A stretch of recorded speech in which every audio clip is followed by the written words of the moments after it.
All right, we are here with Buddy from Senses Fail. Buddy, how's everything going? Very good, thank you. You're on tour right now with Bayside, among others. How's the tour going so far? Really good, very successful. Yeah. Are you getting a lot of good reception? A lot of I'm a fan from way back when, and cool. are those us old people, us 29 or 30-year-olds? Are we still coming out to the shows? Yeah, I definitely on this tour, I think. Nice. That's always positive. I like to know that we're not old enough yet to stop going to shows. Yeah, no, there's plenty of older people at the shows. Cool. So there's a lot of things I'd like to ask you. Definitely about Senses Fail. I'd like to talk to you about the new record coming out later this summer, Pull the Thorns from Your Heart. But there's some other things I'd like to talk to you about, Mr. Buddy. You've recently been very boisterous about your opinions, mainly in the LGBTQ community.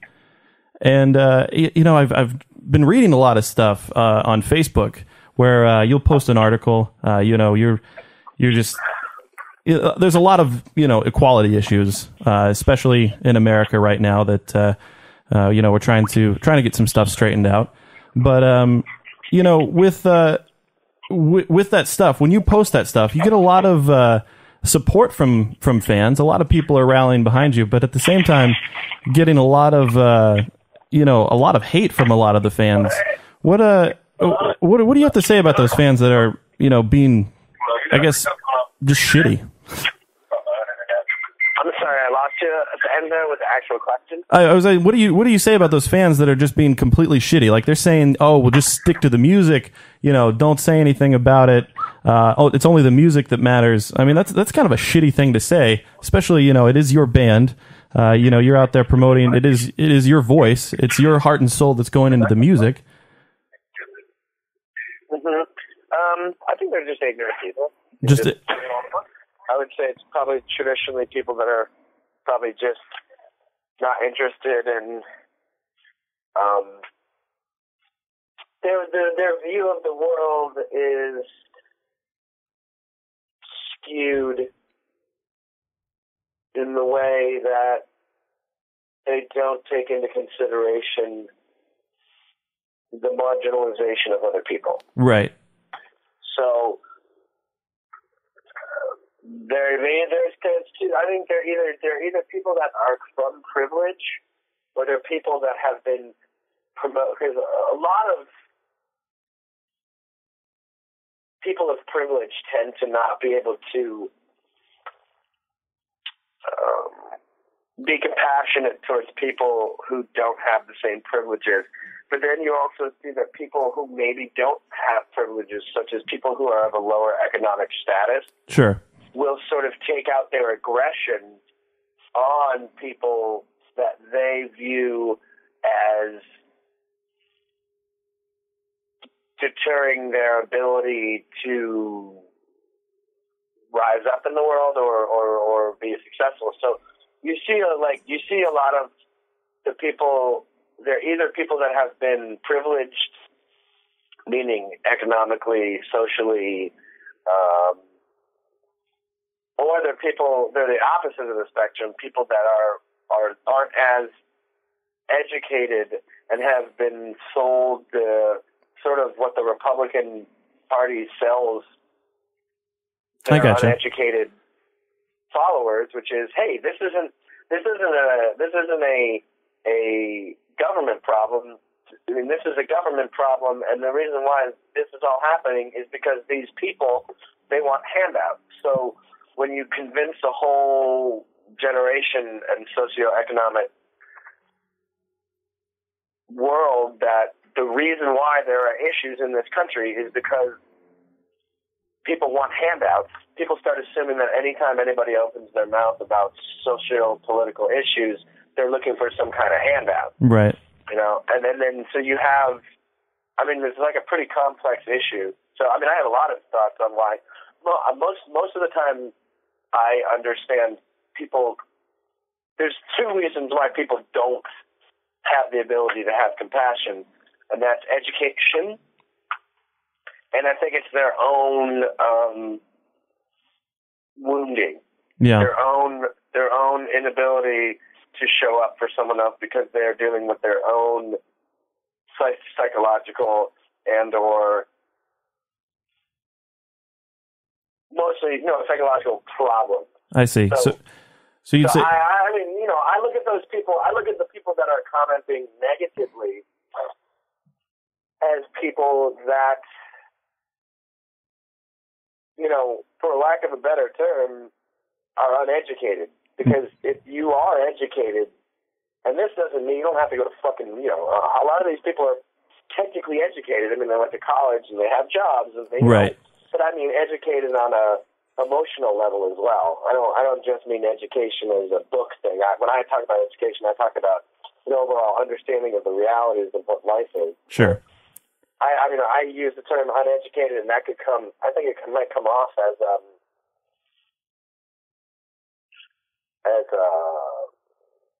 not how I want it to, because just because you went to school doesn't mean you're educated on I think on an emotional level. Sure, there's a lot of people that go to school that aren't educated. That is a reality. I will say a lot of these issues, in the LGBTQ community, even me personally, I don't understand a lot of it. I would say that I'm mainly ignorant to most of it, which is what I mean by education. That's why I also think it's that when I say education, I mean that you're not educated on the idea that, like, okay, if you're straight and you don't know about any of this stuff, then you would never be able to relate to it. Right. So there's just a level of like, well, what are they so concerned about? So it's an educational thing, and that's the whole point of all of it, is to raise awareness and education. And the people that don't know are uneducated on the lives of people that are being marginalized. Right. So, and most people find that to be enlightening, not necessarily upsetting, but there are people that find it as an affront. And those people are mainly people that I think are suffering from some level of their own psychological issues. And I don't mean mentally ill. I just mean that they're psychologically unavailable and have an inability to see or want to see the capacity for how other people have to live their life, which is the fundamental problem with all of society. Yeah. Is an inability to see the other as a human being. We see the other as an unreal other. So that's just it happened since we've existed in social circles. Is that it's a survival mechanism that when people are different from you, instead of seeing their differences as similarities, you see them as threats, and you do what you can to make sure that because as soon as you start to see someone as a human being, it makes it very hard to see their differences as being very different. Right. Now, this is something. I'm sorry. This is something that you kind of struggled with for a while. I remember reading some posts that you wrote recently in the past year or so, and you said that basically identifying with something was something that you struggled with. Yeah. What now? Have you found your identity now, and what is that identity? I mean, right now it's queer, which means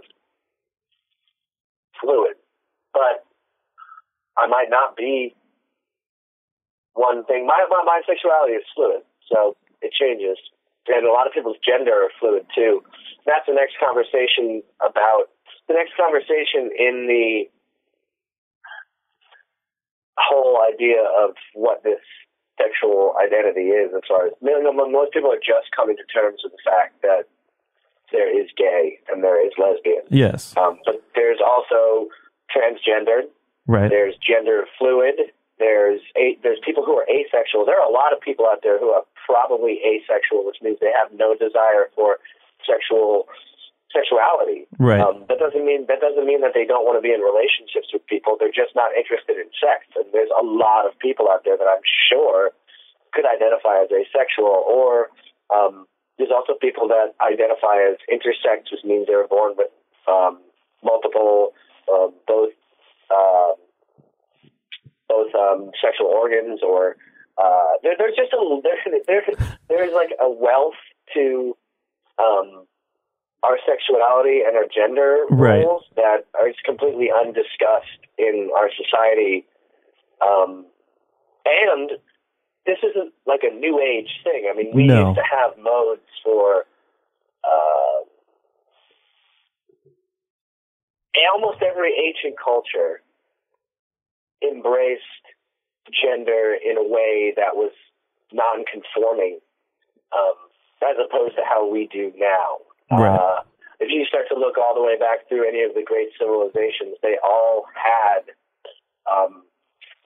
more fluidity in gender than we do now. We have a very rigid gender role, and it's very interesting when you start to look into it. You start to realize how archaic the way that we've sort of developed into this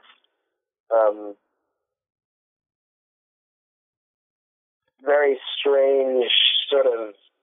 Well, it seems that everybody wants to be in everybody else's business in some capacity. It's just, this is the way that I live my life, so you should live your life the same way. I think the dangerous thing is that people think we live in a post-racial, we're past that. I think the worst kind of racism and the worst kind of discrimination that's happening right now is not from the people that are going out and, the people that are saying, we have a black president now, and so that means there's... That is the dangerous... That's what is dangerous. Those are the people that are perpetuating stereotypes, that are not realizing their own hidden racism. That's what this world is about now. It's not about the people. There's obviously still violence, and there's obviously still aggression toward people of different races and ethnicities and religions, and I mean that's always there. But there's this younger sort of, I didn't grow up with any of this, but I'm going to perpetuate the use of certain words. I'm going to perpetuate the use of certain culture. I'm gonna belittle the actual marginalization of people by saying that I'm past that. I don't see color. I don't see race. I don't see religion. I don't see by the very act of not seeing is discounting. No one of any ethnicity or any sexual orientation or gender is asking not to be seen. Right. They're asking to be seen and to be accepted and to be equal. No one's saying, don't see me. No one goes, hey, we don't see the gay people, or we don't see the black people, or we don't see the Mexicans. No. We see the Mexicans, see them as Mexican Americans, see them as the backbone of this country, see them as this, and recognize the truth, not we don't see color. And that's like something that I think has come up a lot that's really fucked up, is you do see color. You have eyes. Right.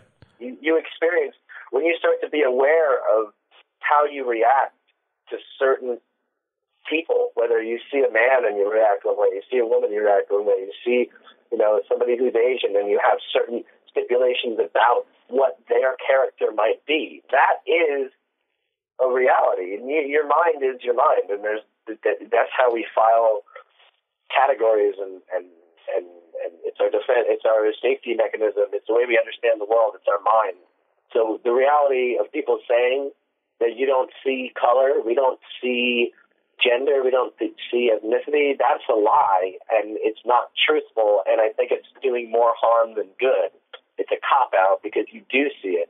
The truth is to see it, embrace it, and to recognize what the reality is. Not seeing color is what leads to things like Ferguson, what leads to all of is this lack of inability to understand what the truth is.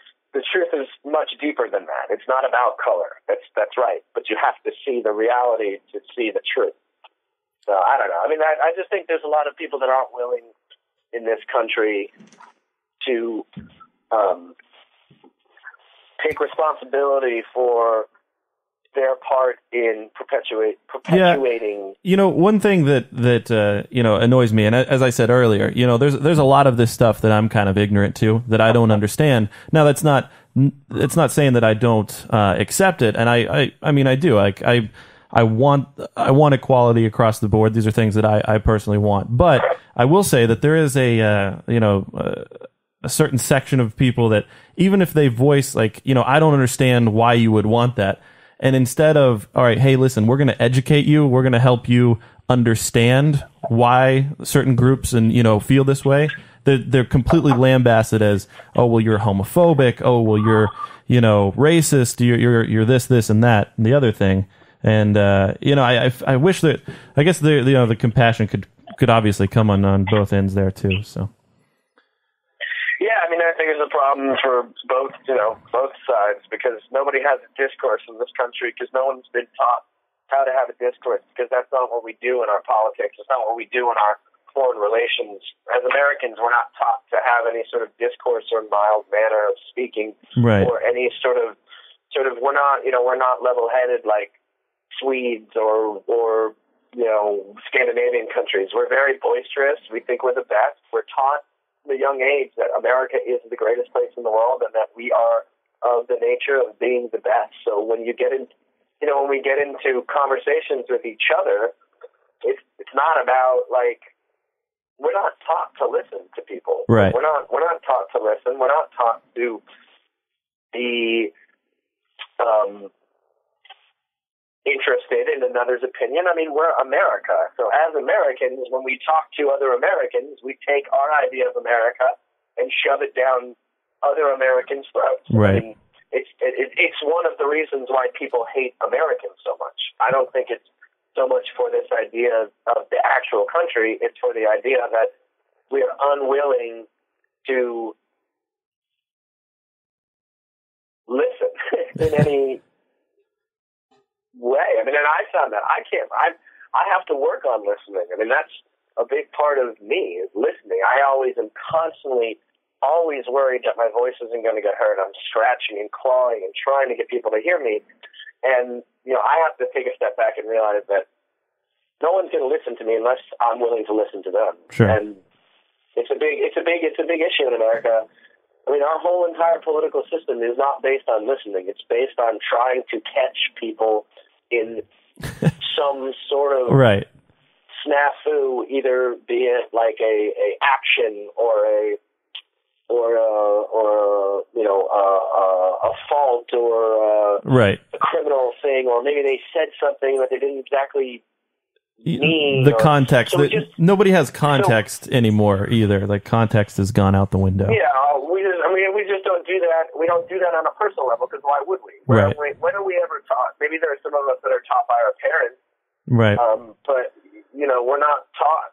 We're not taught that in school. We're not taught that by our media. I think it's funny because, everybody is always worried about, oh, Big Brother, the government's watching us. We got to, watch out. And I don't think a lot of people have realized that they have become Big Brother. The everyday American with their cell phone recording everything that happens, they're their own Big Brother. Like, they have become the spies, the people who film everything that happens and throw it up on the internet as soon as it happens. That's true. Yeah, I never thought about it like that. So. Yeah, Americans are pretty paranoid. I mean, pretty paranoid about government, but that's a self-imposed government paranoia. Too. Right. I mean, our country is, of course, we're paranoid about government. Our country was built off of not wanting the government to be part of this country. So right. It's like our predisposition to be anti-government is always there. I mean, it's the country's built on being anti-government. Right. I mean, the country was founded as a territory that became rogue, that went rogue. I mean, the revolution is the country's foundation. Yeah. Well, I don't want to. I think it's just, it's just something that's in our blood of to not trust the authority. But right. I think it's interesting. I don't want to monopolize the entire interview and talk about this. I do appreciate you taking. I mean, obviously, you have a lot of thoughts on it, and I do appreciate you taking the time to talk about that. But let's definitely get some Census Fail talk in here. So, how does it feel being the the only original member of Census Fail left in the band? I don't know. I don't really think about it. I don't think about it like that. You don't look at it that way? I don't really ever. I don't necessarily stop and think about it too often. I gotcha. You're just happy to have a group of people around to to play music with. Yeah, I mean, it wasn't. I'm sure that people outside of Census Fail think more about like, oh, I'm not in Census Fail because I'm still in the band, so I don't really look at it as like a post. It's not. I'm not post Census Fail. Right. So I think about not being in Census Fail all the time. Yeah. So I don't necessarily. I'm not going. Oh man, it was totally different when. I'm not I think when you're out of the band and you're doing something else, you're like, oh man, remember when I was doing that? Like, remember when I was in Census Fail, or remember when I was traveling here? And I know now it's like I'll be like, oh yeah, remember we played here at this time, but. There were different people around, but our band has been so many different people have been in and out of this band since the beginning of the band. It's always felt normal. Are you guys going to turn into like a Leonard Skinner type of thing? If you leave the band and they find a new singer, will Census Fail continue? Maybe. I don't know. I don't think legally that could happen. There's other bands that have somehow worked it out. It's kind of strange. Yeah. Like there's the latter members of Leonard Skinner. I think there's two Leonard Skinner. I don't know how it works out anymore. I think they were still members of the band though. So technically, as it is, like I'm the only official, like legal member, owner of the name. Right. So I'm sure with Leonard Skinner, they probably owned part of the name and were able to keep it going. Yeah. Now, you guys are releasing a new album this year called "Pull the Thorns from Your Heart." What can we expect from this album? Is it going to be heavy, brutal, and nasty? Is it going to be catchy hooks and choruses like from the old days? What are we looking at? Half of it's pretty heavy and nasty, and then the other half is very open and atmospheric and floaty. So it's half and half, but it's not. There's not catchy poppy stuff. Yeah, so. I gotcha.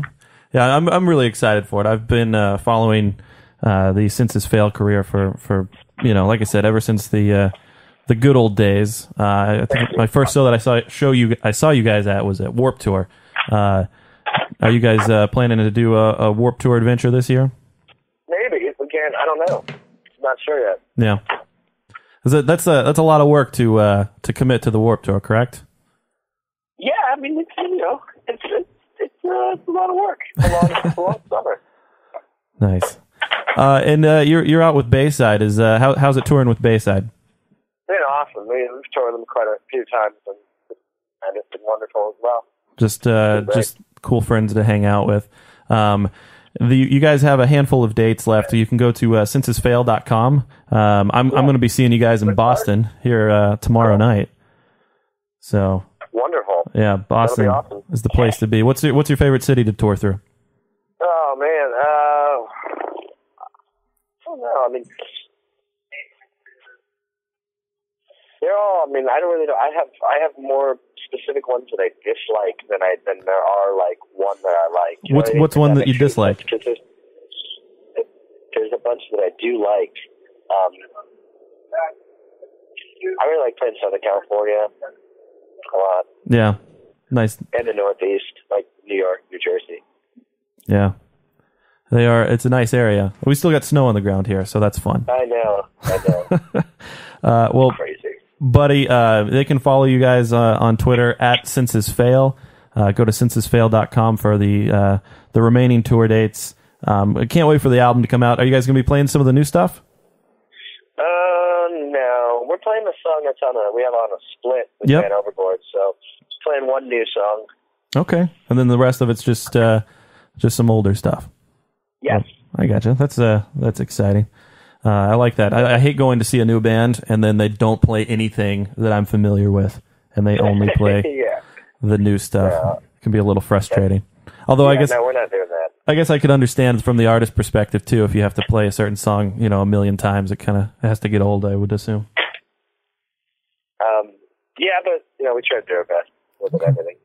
All right, buddy. Thank you so much for taking the time to talk with us.